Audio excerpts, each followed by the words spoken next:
welcome back to another video. This is part 2 of dyno tuning gone wrong. As you can see, the Sylvia is on jack stands again, where it lives. But yeah, this is part 2. So, found out some bad news that cylinder 4 had very low compression. Cylinder 1, 2 and 3 had 195 psi, and cylinder 4 had 60. So now we're going to pull this SR back out and see what's going on. I've done a leak down test and found it's coming from the bottom end, so it's getting through the rings. So hopefully it's just a set of piston rings. But yeah, I'm almost ready to take the engine out.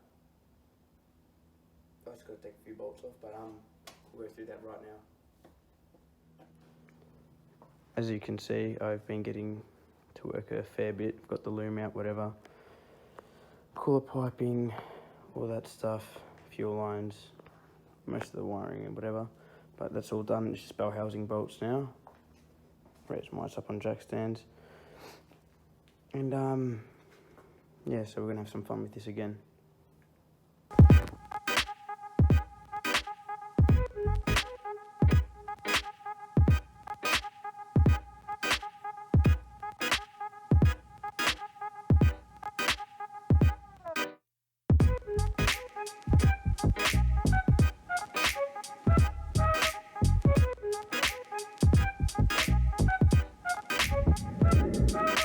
Alright, so I'm at the point now where I've got most of the bell housing bolts out. Now I've got to disconnect a few plugs, whatever, that go to the starter motor and the alternator to yeah, get that loom off, and then I'll have to drop the trans a little bit just so I can reach those bolts at the top there a bit easier. So yeah, so after a little bit I've gotten all my bell housing bolts out, the ones at the top there, over on this side, up the top. I've just left the one in just in case the gearbox wants to fall, but should be fine. Now the engine is basically ready to come out. I've taken the bolts off at the top. I'll just set up my jack crane, whatever, my engine crane. Take the engine out now. Now I'll just support the gearbox just to make sure it doesn't fall. But yes, here we go to the next clip.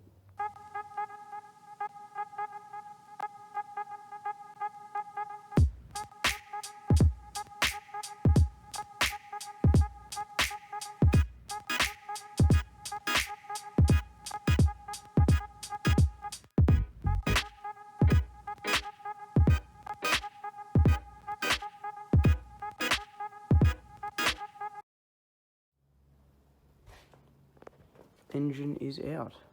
Oh yeah. So now I'm just going to take the dump off, clutch, flywheel, and then I'm going to put it on my stand. So I've got to set that up now, find the bolts for it to mount it on, whatever. And yeah, pretty good. That was probably the quickest I've taken an engine out. That was pretty cool. All right, we'll get the stand out.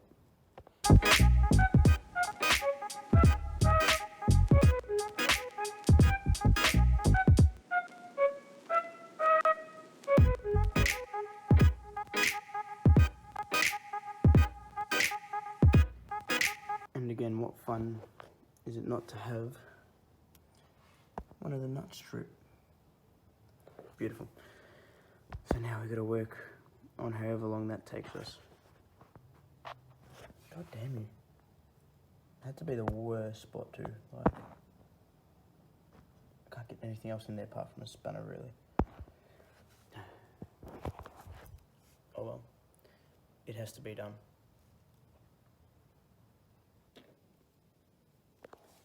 So I got that bolt off, or nut, whatever, with a bit of Loctite antifreeze and some vice grips.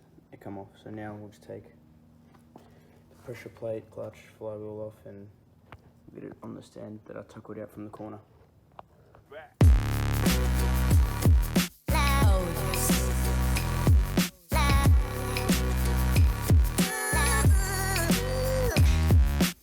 Just having a quick inspection of the clutch. Actually, is pretty decent, considering the amount of clutch kicks I did in this. But it's right, a couple of burn marks. Fly all the same, but pretty clean for what it looks like. But now we'll just get these bolts off and then bolt it up there. So next clip now. Actually, you know what?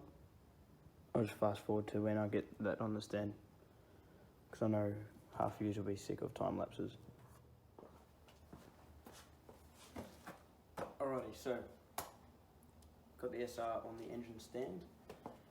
Now I think I'm going to leave it at that for tonight. I don't want to overdo myself, because I'm going to have to strip this right back down to the pistons, so everything's going to be coming off. But a lot of people are probably asking why, you know, did the compression stuff up, or why did the rings go? Honestly, I couldn't tell you. I bought the SR not knowing if it was good or not. I bought it rebuilt by Force Motorworks, by someone else that got rebuilt. It was still in plastic and everything, hadn't been run, so I just took the risk, and I don't know why I didn't think to compression test it while I first put it in the car. I just thought it was running good and whatever, but I don't know if that's what happened when I first bought it, or if it happened afterwards, a mechanical failure by me, or whatever happened internally with this. So yeah, so I'm not sure why it's failed. So that, now a lot of others are probably asking, why keep SR? Why are you staying with the SR? Why go through all the hassles? Honestly, I don't know. As much as people shit on these engines, they're alright. Like, and I don't have the funds either that I can just buy a $5.5 grand 1J or 2J example RB. As much as I'd love to, and it'd be freaking awesome, my bank account won't allow for that. My funds won't, because I've already got 3 cars. 4 actually at the moment. I've got a white Z, if you hadn't seen, that I've kind of fixed up and I'm selling. That's another thing. But as much as I'd love to put something else in the Sylvia, I can't afford it. Too expensive, and I kind of want to keep the car original to where I like it, and it's kind of just works. And I know I can't say I haven't had a problem, but I have had a lot of problems. But I don't know, I just want to keep it original, as much as these aren't the best, but I don't know, it gives me something to do. I'm learning a lot. I haven't learnt much in my apprenticeship. I'm a mechanic by trade, and at a dealership you don't learn too much, but this engine has taught me so much. Sylvia's, Jap cars have taught me so much, and from where I've come, I've been pulling out SRs in a matter of an hour to 2 hours, which is sick. But rebuilding them is fun, learning all the components inside and stuff. I would recommend for anyone, if you're sitting at home just watching this and you don't have a project car and you're thinking about it, just do it. So worth it. Alright, yeah, you might lose a bit of money, but it's worth the experience. They're just nuts and bolts. Alright, if you're going to do a bit more in-depth stuff like pulling the whole engine apart, there are manuals for it, but just flow with it and do it. But anyway, I won't blabber on too much, but hope you all enjoyed it. I'm bringing out a part 3 soon, but tomorrow I'm going to strip this down, start getting everything off, and we'll see if I can find anything that happened internally. But we'll leave it at that. Thanks for watching, guys. Please like, comment, subscribe, and we'll see you on the next one.